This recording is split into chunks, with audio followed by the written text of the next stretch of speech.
Hi, I'm Duncan, and I'd like to welcome you to my latest YouTube feature.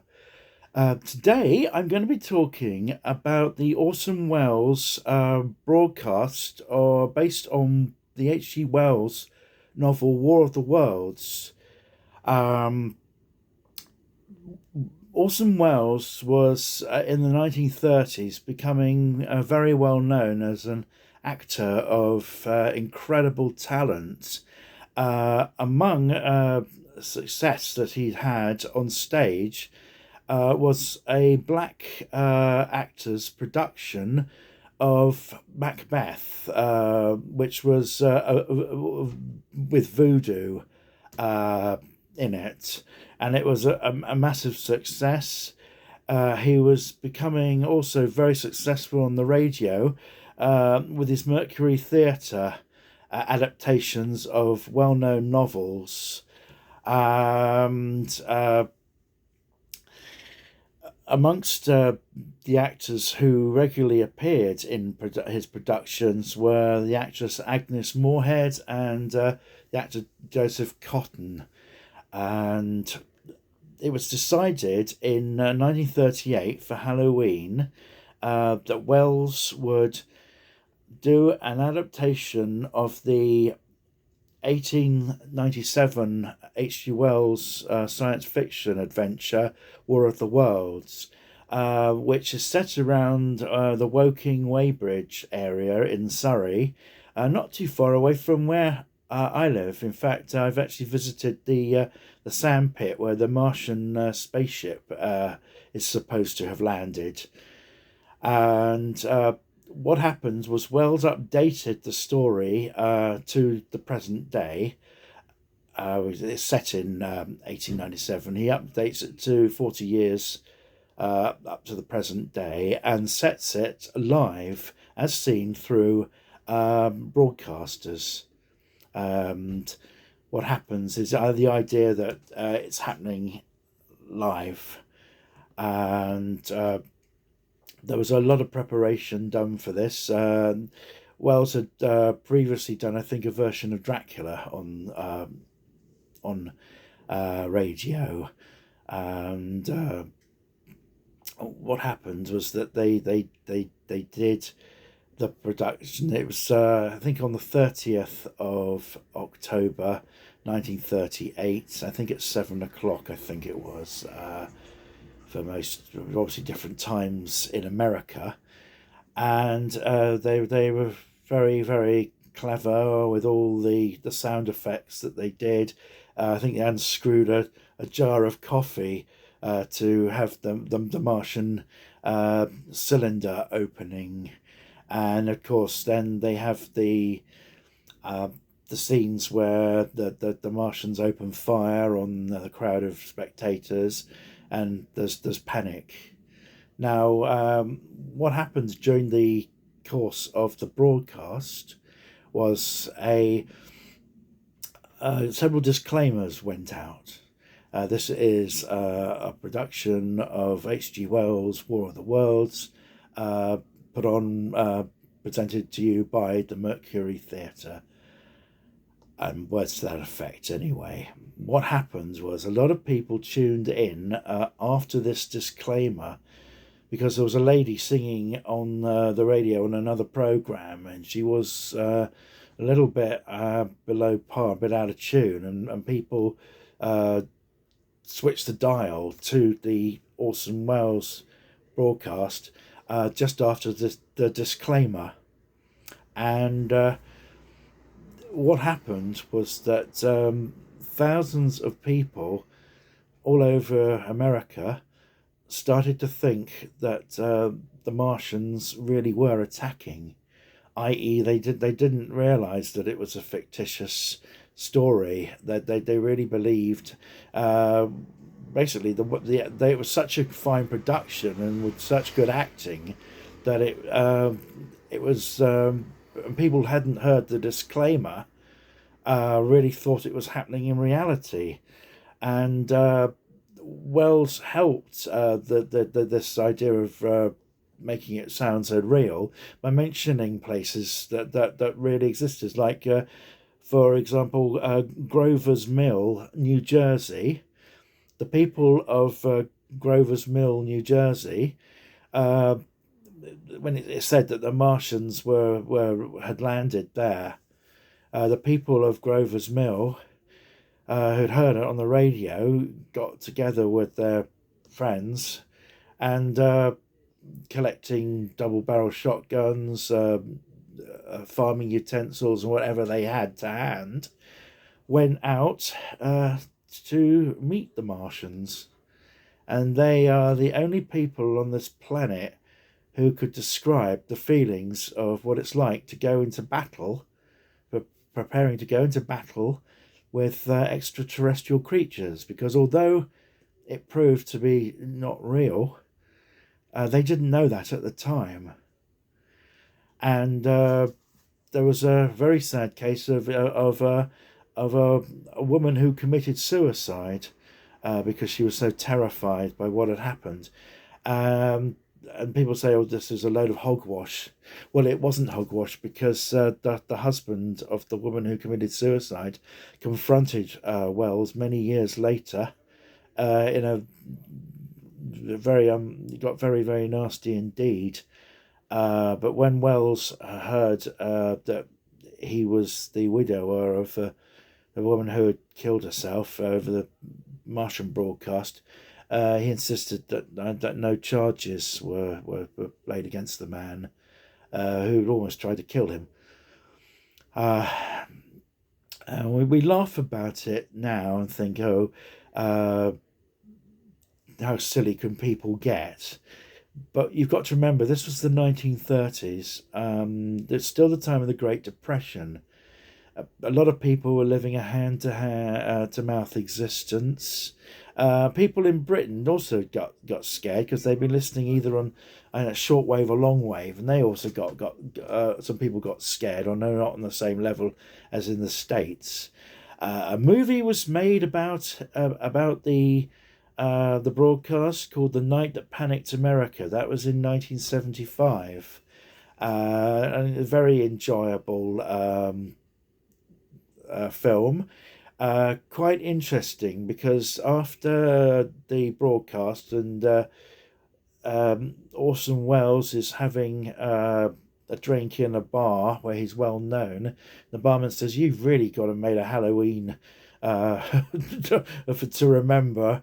And what happened is, as the film is coming to an end, you see the camera Earth out in space, and you hear the voice of Hitler, i.e.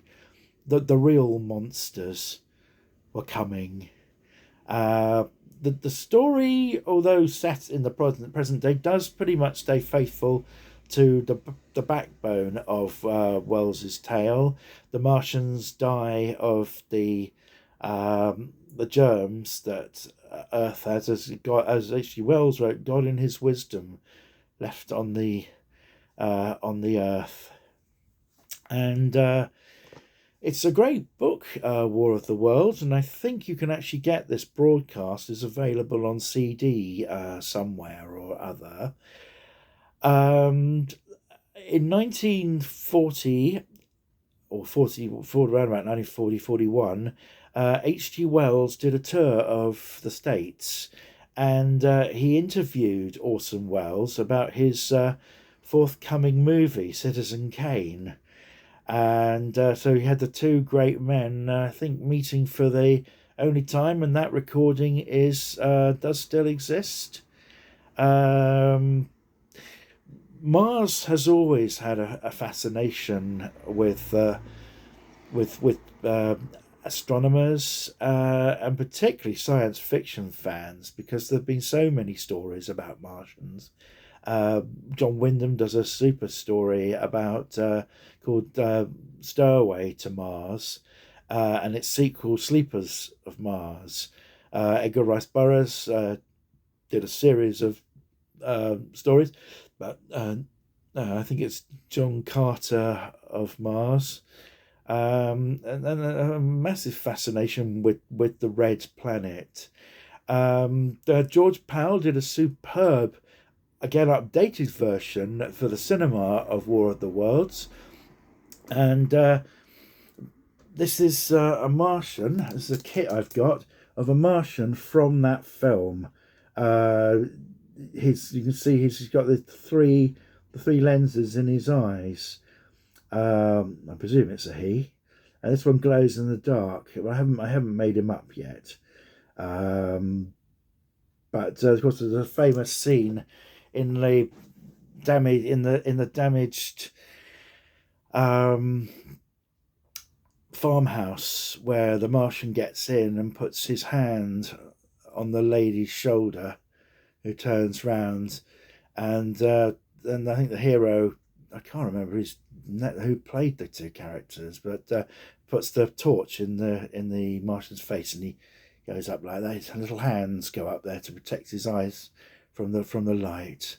That was a very good version. We've had Steven Spielberg did a very high budgeted version a few years ago, which I wasn't crazy about, I have to say. And of course, we've got the Jeff Wayne musical, which was very, very good, with the song by Justin Hayward, "Because You're Not Here," "Forever Autumn." That's what it's called. So I have a bit of a link to feel for this early science fiction work. I'm not saying it's the greatest uh, uh, alien invasion story ever written, but it's pretty flippin' good nevertheless. And well, Orson Welles is going to have a film career, and that's another story. He continued to do radio work. He continued to do. I'm not sure how many people were listening in. Apparently, it was surprisingly few, although it was for the CBS network. So, and they were pretty big. And of course, there wasn't TV in those days, so chances are in the evening, if you relaxing, you might have been either at the cinema or listening to the radio. Um, as I say, it was a very strange thing. It apparently took several days for the panic to subside and for the reassurances. Orson Welles did do a press conference to apologise for what had happened. There was talk about maybe radio should be more regulated by watchdog committees and things. But then I tend to think it was very similar to the fright that the BBC did in 1954 when they did the presentation of George Orwell's 1984, which scared a lot of people rigid. I don't know what it is about the human psyche. Maybe we by looking at stories of extraterrestrials, we may see a part of us that we don't see very often. There is talk that there must have been a civilization on Mars millions of years ago, because of the thing of the face, and the Sphinx in the sand, and the pyramid. And someone said from NASA, well, they must have been very bad pyramid makers. But anything that's on the surface would have been eroded by wind and soil erosion over the years. I wonder whether there was a civilization. Maybe there's a lot of evidence of them under the ground. I don't know, but I've always hoped that we will get to Mars in my lifetime, and I still hope that we will. As I say, Orson Welles is a fantastic man and well worth looking at. And he's been in loads of films of varying quality when he was trying to get his own films made. But a very interesting man. And what I like so much about him, when you see him interviewed, he never talks about himself. He always talks about somebody else, an anecdote about one of his friends, and he had a lot of friends in the industry, although he also had a lot of enemies as well. Well, I've rabbited on for quite a while. I hope you've enjoyed this piece about H.G. Wells' story and Orson Welles, because they're spelt differently. Orson Welles has an E between the L and S. If you enjoyed this, please take the like button. If you'd like to subscribe to my YouTube channel, that would be lovely. And if you want to send this to a friend, that would be great as well. Enjoy the rest of the weekend, and I'll see you all soon. God bless.